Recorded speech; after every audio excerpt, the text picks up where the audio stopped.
Pandemi di Indonesia udah mulai mereda, bahkan dikabarkan bakalan segera berakhir. Kira-kira startup di bidang kesehatan itu bakalan drop nggak ya?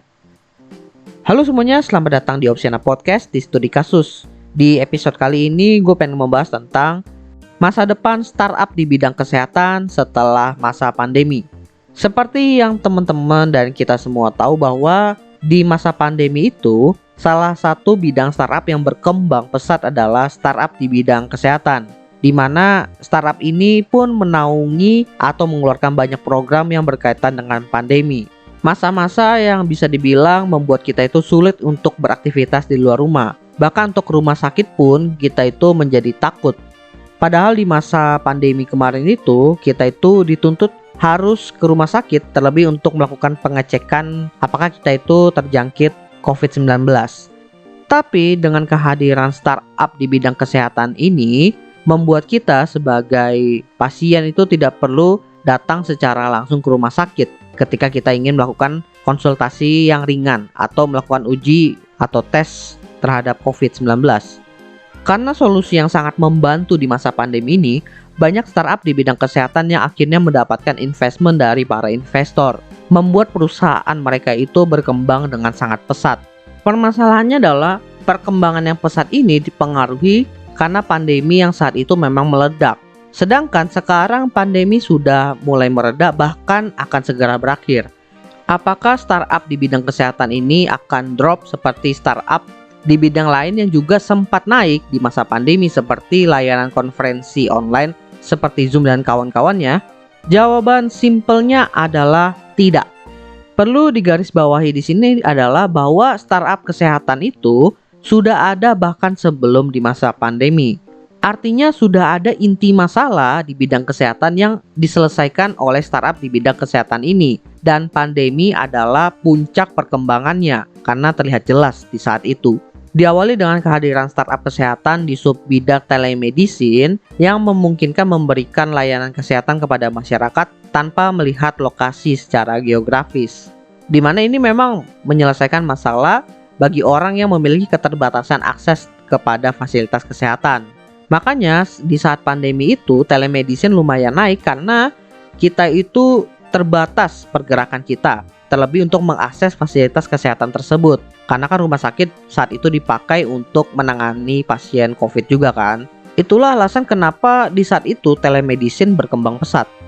Kemudian perkembangan selanjutnya adalah startup kesehatan di bidang pengantaran obat atau apotek digital. Bisa dibilang ini adalah sebuah pelengkap dari si telemedicine, di mana telemedicine itu kita berkonsultasi dengan dokter asli dan ketika dokter itu memberikan resep, kita itu dulunya harus menebus ke apotek secara langsung. Tapi kini bisa langsung satu proses saja langsung diproses sampai ke pengiriman obatnya.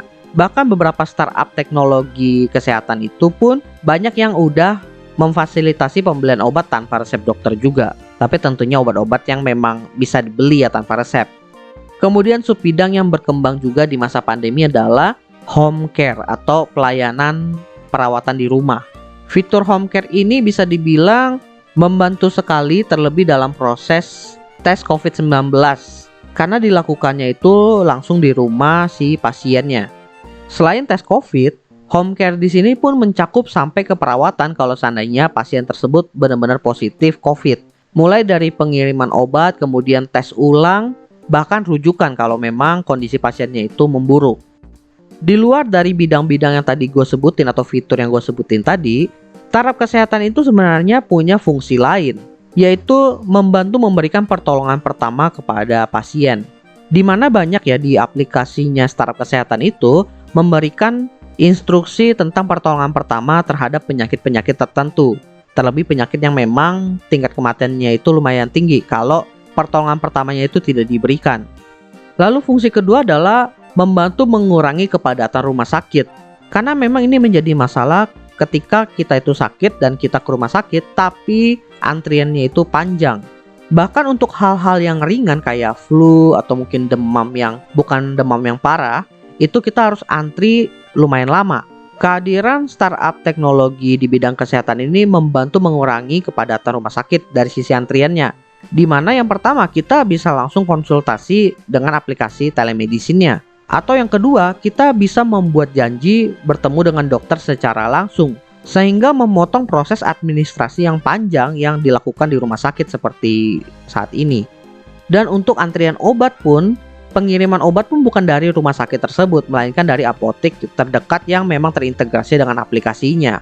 Begitu juga dengan uji laboratorium, di mana startup kesehatan ini biasanya punya laboratorium yang dedicated tersendiri, sehingga dari segi proses itu memang lebih cepat dibandingkan laboratorium rumah sakit biasanya.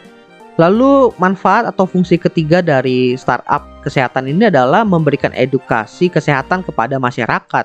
Dimana dulu kalau kita itu searching di Google terhadap penyakit itu, artikelnya itu bisa dibilang lumayan minim dan dari sumber-sumber yang kurang terpercaya kayak dari blog-blog gitu. Tapi sekarang kalau kita searching penyakit atau gejalanya aja, munculnya itu kan startup kesehatan kan, which is dari sumbernya itu kan yang ditulis oleh dokter langsung, sehingga bisa dibilang lebih terpercaya. Nah, fungsi-fungsi inilah yang nantinya setelah pandemi pun ini masih diperlukan, karena fitur-fitur ini atau fungsi ini tidak terikat dengan pandemi. Nantinya setelah pandemi ini berakhir, kemungkinan yang drop dari startup kesehatan itu adalah program-program yang berkaitan dengan COVID. Dan dari segi telemedicine akan mengalami penurunan terkait masalah COVID juga. Dari segi fitur yang saat ini sudah ada, kemungkinan akan bertransformasi mendigitalisasi fasilitas-fasilitas yang sudah ada saat ini tapi masih secara konvensional. Misalnya di uji laboratorium, di mana di masa pandemi itu tentunya uji labnya itu terkait COVID kan. Nah, setelah COVID, tentunya uji lab itu berhubungan dengan penyakit-penyakit yang memang harus diuji secara lab. Misalnya uji gula darah, uji kadar asam urat, tes DNA, bahkan yang non penyakit kayak medical check up pun udah bisa melalui aplikasi startup kesehatan tersebut. Kemudian fitur home care yang juga awalnya itu untuk penyakit COVID mulai bertransformasi ke pelayanan perawatan rumah yang sifatnya itu lebih umum. Misalnya panggilan dokter ke rumah untuk melakukan pemeriksaan. Biasanya sih ini lebih ke orang-orang yang memang udah nggak bisa keluar rumah. Jadi ya untuk fitur-fitur existing yang saat ini sudah ada di masa pandemi itu akan bertransformasi setelah pandemi nanti menyesuaikan dengan perkembangannya. Itu per sub bidang yang ada di bidang kesehatan. Bagaimana dengan bidang kesehatan secara keseluruhan? Tentunya ada perkembangan juga. Dimana di tahun ini ya, menurut banyak artikel juga yang gue baca bahwa investor itu sedang tertarik untuk menanam modal di startup-startup kesehatan di sub bidang yang berhubungan dengan mikrobiologi.